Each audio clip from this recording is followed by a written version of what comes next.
The film begins by showing the ongoing American Civil War in 1862 with cowboys and bounty hunters were still rampant.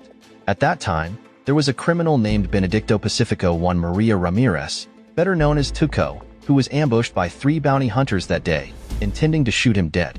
Fortunately, Tuco managed to escape by shooting the hunters, as he was also a skilled shooter. Meanwhile, a mercenary named Angel Eyes was seen interrogating a former Confederate soldier named Stevens. The ex-soldier had information about a man named Bill Carson, a soldier rumored to have a lot of gold, stolen from the Confederacy. After extracting the information, Angel Eyes killed Stevens and his family to ensure that they couldn't inform anyone else who might become his competition. Angel Eyes was originally working for a man named Baker, who paid him to kill Stevens. However, since Angel Eyes had also received payment from Stevens before his death to kill Baker, he decided to fulfill both contracts and killed Baker too. This left Angel Eyes with valuable information about the gold, setting him on a long journey to acquire it. Not long after, Tuco, who had previously escaped many difficult situations, now faced a tough challenge when he was surrounded by 3 men trying to capture him for a large reward. However, in that critical moment, Tuco was saved by a mysterious man who was an expert marksman. The man quickly killed the 3 who had surrounded him, and the man was known as Blondie. After that, Blondie turned Tuco over to the authorities to claim a $2,000 reward, knowing that Tuco had an extensive criminal record as a thief, robber, grave robber, and more. As Tuco was about to be hanged in front of the authorities and the local community, Blondie suddenly saved him by shooting the noose. The 2 then quickly fled together on a wagon that Blondie had prepared in advance. After this incident, Tuco and Blondie teamed up by pretending to capture each other so they could share increasingly larger rewards. However, Tuco's greed for a larger share than Blondie received led Blondie to reconsider their partnership. Eventually, Blondie decided to leave Tuco in the middle of the desert without money or water. Despite this, Tuco managed to survive and even found 3 other outlaws willing to work with him. Additionally, they agreed to split the money evenly by killing Blondie. The 4 of them then went to the hotel where Blondie was believed to be staying. However, Blondie, who was always alert, was not easily fooled. Hearing the footsteps of the approaching criminals, Blondie quickly prepared his weapon, ready to face the impending threat. It didn't take long for Blondie to take down Tuco's 3 companions just as they opened the door to his room. But Tuco didn't enter through the door like his 3 friends.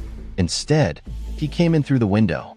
This time, Blondie was caught off guard and had to admit Tuco's cleverness, as he had thought one step ahead. Tuco was indeed a cunning criminal, as shown by his somewhat unconventional principles. Tuco then forced Blondie to tie a rope to the ceiling of the hotel room, intending to kill him. However, before the plan could be executed, a surprising event occurred. The place was destroyed by cannon fire from soldiers, and when the dust settled, Tuco found himself alone, as Blondie had quickly escaped.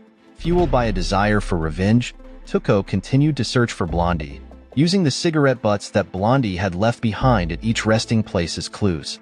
Eventually, Tuco found Blondie just as he was preparing to shoot the rope of a criminal about to be executed, in the same way it had happened to Tuco before. Without hesitation, Tuco immediately took Blondie hostage, punishing him by forcing him to walk miles without water under the scorching desert sun. When Tuco grew tired of his game of tormenting Blondie, he planned to end it all by shooting him. But when a carriage approached, Tuco changed his mind and stopped the carriage. However, inside the carriage, there were many corpses. Without wasting any time, Tuco quickly searched the bodies for any valuables they might have left behind, such as watches and other precious items. Suddenly, one of the corpses moved. It turned out that someone was still alive. That person was Bill Carson, who revealed that he and his men had been ambushed. In a weakened state, Bill Carson begged Tuco to bring him water so he could survive, promising to tell him where he had hidden $200,000 worth of gold coins.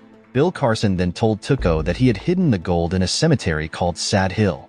To ensure the information was accurate, Tuco asked Bill Carson to provide more detailed instructions.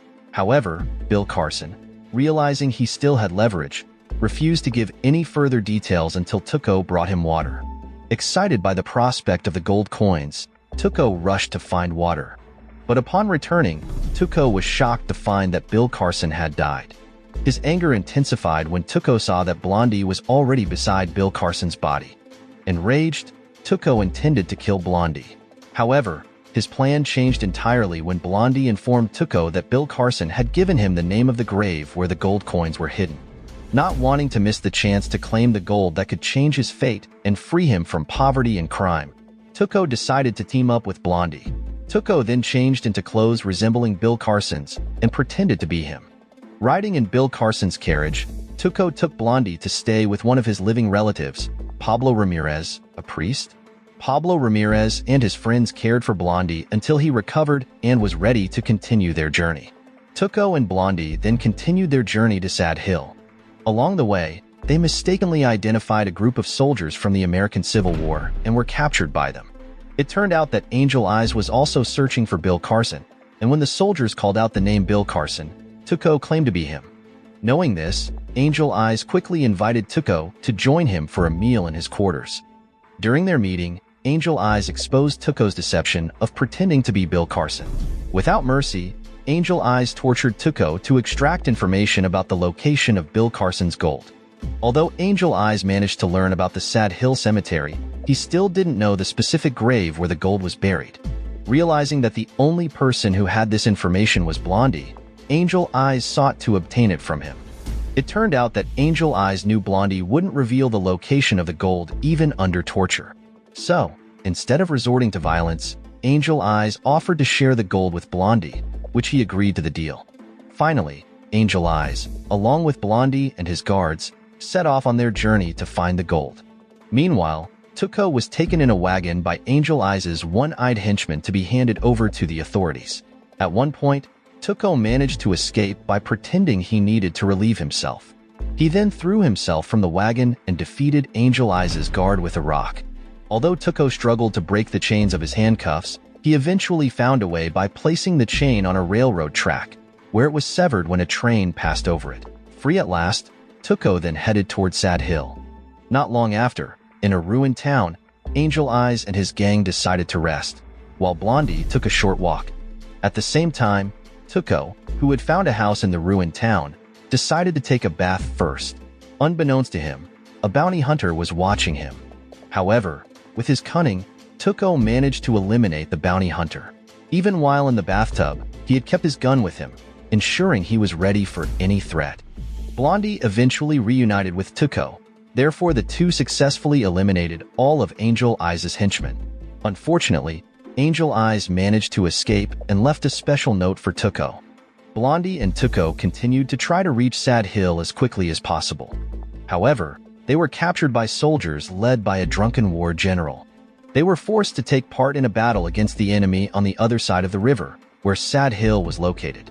Knowing this, Blondie came up with a brilliant idea to blow up the bridge connecting the two sides of the conflict.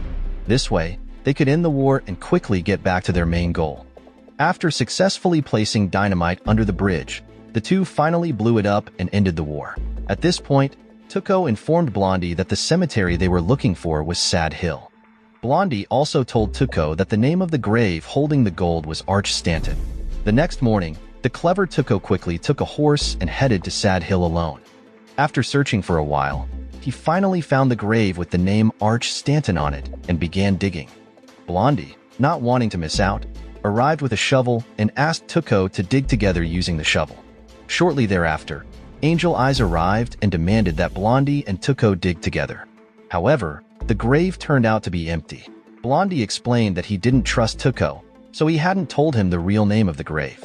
Blondie then proposed that the three of them engage in a duel, with Blondie writing the name of the grave, holding the gold on a stone. Eventually, the winner of the duel would earn the right to the name. Shortly after, the three-way duel unfolds, heightening the tension among them. At that moment, Angel Eyes is contemplating whether to shoot Tuco first or Blondie, knowing that Blondie is a sharpshooter. Additionally, Angel Eyes considers the possibility that Blondie might shoot Tuco, given their troubled past. It turned out, Angel Eyes had previously offered to share the gold with Blondie, so it seems likely that he would target Blondie first, assuming Blondie would kill Tuco, and then he could kill Blondie. Meanwhile, Tuco is still unsure of whom to shoot, as he recalls that Blondie left him stranded in the desert earlier, which angered him. There's a chance Blondie might be targeting him, especially since Blondie and Angel Eyes appear to have reached an agreement. However, Tuco is also wary of Angel Eyes, as he is someone who never compromises and always wants things his way, regardless of the risk. Given these considerations, Tuco feels it might be more advantageous to target Angel Eyes, hoping that Blondie won't betray him. At the same time, Blondie was holding the advantage as the only one who knows the name of the grave where the gold is buried, cleverly decides not to write anything on the promised stone. With this strategy, if Tuco or Angel Eyes wins the duel, they will feel deceived and won't obtain any useful information. At that moment, Blondie became certain that Angel Eyes was the real threat. His main concern was that Angel Eyes might pull the trigger faster, knowing that Blondie's gun was already empty. If Blondie failed to kill Angel Eyes, he would face death with regret. In this tense situation, Blondie knew that Angel Eyes was his only true danger. With his intelligence, Blondie outsmarted his opponents, leaving them uncertain about their decisions. Eventually, Blondie focused on Angel Eyes, successfully shooting and taking him down with a single shot. To ensure Angel Eyes was finished, Blondie fired another shot, burying him in the grave Tuco had dug. Meanwhile, Tuco was bewildered when his gun didn't work, as it turned out that the previous night, Blondie had sabotaged his gun to ensure it wouldn't fire. With a functioning gun, Blondie holds complete control, but he chooses not to kill Tuco. He realizes that being greedy like before had led to bad consequences, and he doesn't want to repeat the same mistakes. Additionally, Blondie knows that digging the grave alone would be too exhausting after such a long struggle. He decides to share the treasure with Tuco, acknowledging that he had helped him reach the spot and find the gold coins. Blondie then quickly instructs Tuco to dig a nameless grave next to Arch Stanton's grave, where he successfully uncovers the gold. However, Tuco's joy is abruptly cut short when Blondie prepares a noose on a tree for him. Knowing that Tuco is also cunning, Blondie stays one step ahead this time to avoid being deceived again. Tuco is forced to put his head into the noose while Blondie takes half of the $200,000 and prepares to leave. From a distance, Blondie shoots the rope, cutting the noose and causing Tuco to fall to the ground. Blondie then rides away, leaving Tuco behind as the film ends. Moral lesson from the story: if you're going to dig a grave, make sure your shovel is sharper than your betrayal plan. Also, always keep your bath time gun handy. You never know when it'll come in useful.